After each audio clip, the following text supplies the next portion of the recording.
প্রিয় দেশবাসী, সবার জন্য শুভেচ্ছা। আমি বাংলাদেশের শিক্ষা ব্যবস্থা, বিশেষ করে প্রাথমিক শিক্ষা সম্পর্কে কিছু মতামত ব্যক্ত করতে চাই। আমরা জানি যে শিক্ষা হলো জাতির মেরুদণ্ড। যে জাতি দুনিয়াতে যত শিক্ষিত, সে জাতি তত বেশি উন্নত। আর শিক্ষার মূল বুনিয়াদ হলো প্রাথমিক শিক্ষা। একটা ঘর বা একটা স্থাপনার যদি ভিত্তিটা খুব দৃঢ় না হয়, তাহলে স্থাপনাটা পরিশেষে দুর্বল হয়েছে। তো সেই রকম আমাদের দেশে বা যে কোনো দেশের যদি প্রাথমিক শিক্ষাটা সঠিকভাবে দেওয়া না যায় এবং প্রাথমিক শিক্ষায় যদি দুর্বলতা থাকে, তাহলে পরবর্তীতে উচ্চশিক্ষাতে গিয়ে আমরা কাঙ্ক্ষিত ফলাফল আশা করতে পারি না। তো আমাদের দেশে শিক্ষা নিয়ে অনেক সমস্যা আছে, কিছু সমাধানও আছে।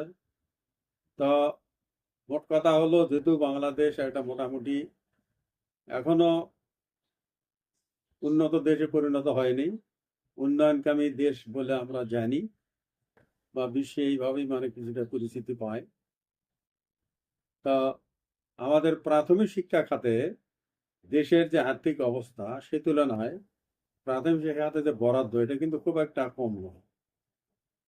এই প্রাথমিক শিক্ষার যে বিদ্যালয়গুলো আছে, প্রাথমিক স্কুল, এর অবকাঠামো উন্নয়ন যথেষ্ট।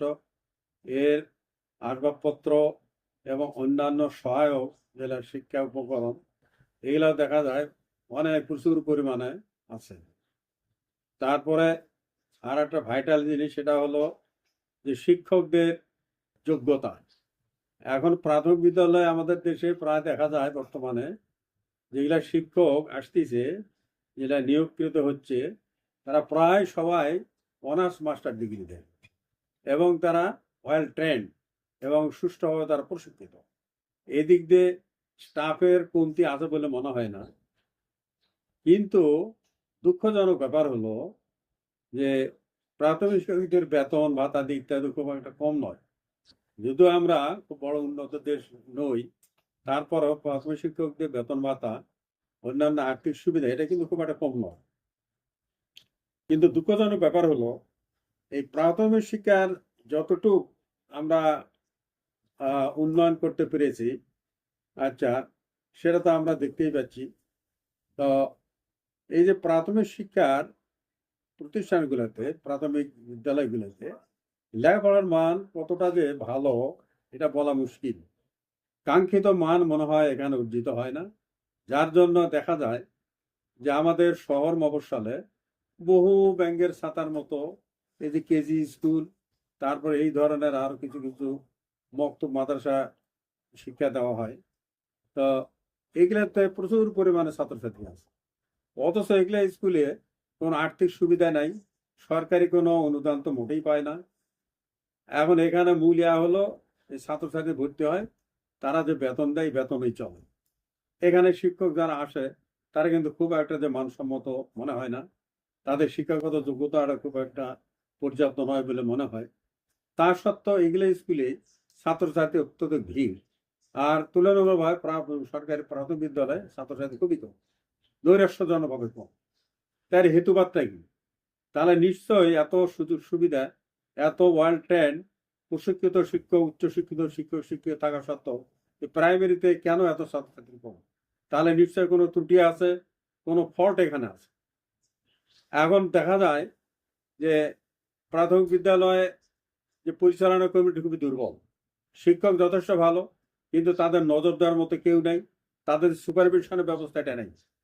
কমিটি যেগুলো আছে, বলতে গেলে কি, এর আগে যে ছিল, যে রেজিম ছিল, তখন তো খুব নিম্নমানের কিছু লোক, অত্যন্ত নিম্নমানের, তারা শিক্ষিত, হয়তোবা মোটেই উচ্চশিক্ষিত নয়, এটা দেখা গেছে যে তারা খুবই নিম্ন শিক্ষিত, এবং প্রাইমারি স্কুলের যে শিক্ষক শিক্ষিকা আছে, তাদের তুলনায় তাদের কোনো যে শিক্ষাগত যোগ্যতা, এটা কোনো তুলনাই হতে পারে।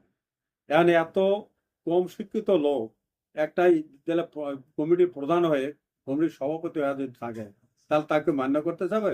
এবং তার তো কোনো যোগ্যতাও নেই, যে সে এখানে পরিদর্শন করবে বা সুপারভিশন করবে।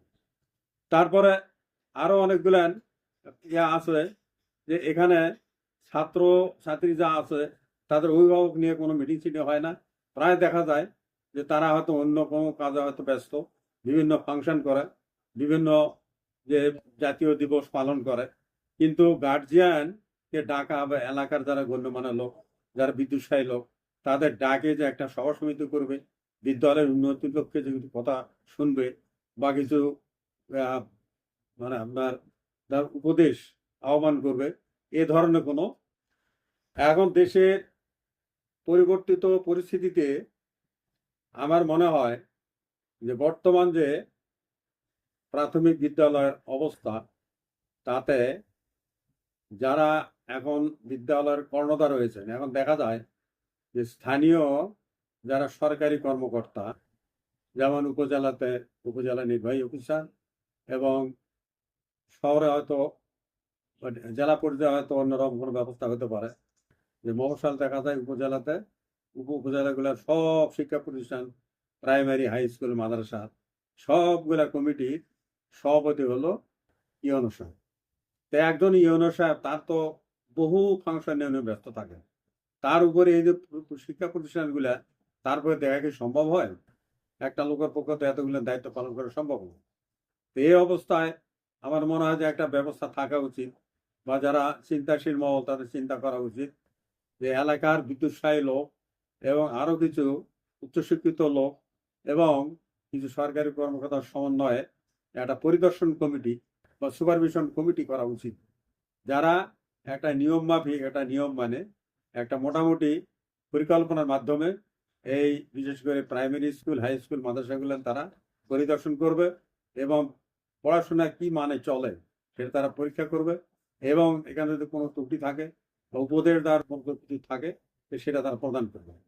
এবং এই যে এখানে আমাদের একটা জিনিসের ঘাটতি আমি দেখি, সেটা হলো যে এখানে কোনো পরামর্শমূলক কোনো সভা হয়, প্রত্যেকটা স্কুলে অন্তত মাসিক এরা গার্জিয়ানের নিয়ে একটা পরামর্শ সভা করা উচিত, গার্জিয়ান সম্মেলন, কি প্রাইমারি কি হাই স্কুল কি মাদ্রাসা বা কলেজ, সব জায়গাতে প্রাইমারি থেকে আরম্ভ করে পরবর্তী যেটা আমি বললাম যে সব উচ্চ শিক্ষা প্রতিষ্ঠানে প্রতি মাসে অন্তত একটা করে এখানে সম্মেলন করা উচিত। সেখানে অভিভাবকরা থাকবে এবং এলাকার গণ্যমান্য লোক থাকবে, বিদ্যুৎসাহী লোক থাকবে, সরকারি বেসরকারি কর্মকর্তারা থাকবে, তারা সেখানে যাতে শিক্ষার মান উন্নয়ন করা যায় সেই নিয়ে তারা কথা বলবে এবং উপদেশ দান করবে। এরকম একটা কমিটি থাকা উচিত, এবং এটা যাতে এটা বাস্তবায়ন হয়, আমি আশা করি যে এটা নিয়ে যারা সুদী মহল, সরকারি বেসরকারি যারা উচ্চ পর্যায়ের লোক, তারা এটা নিয়ে চিন্তা ভাবনা করে এই পরিদর্শন ব্যবস্থা, স্ট্রং সুপারভিশন ব্যবস্থা যাতে এই প্রাইমারি হাই স্কুল সব শিক্ষা প্রতিষ্ঠানে হয়, এরকম একটা ব্যবস্থা করা দরকার বলে আমি মনে করি।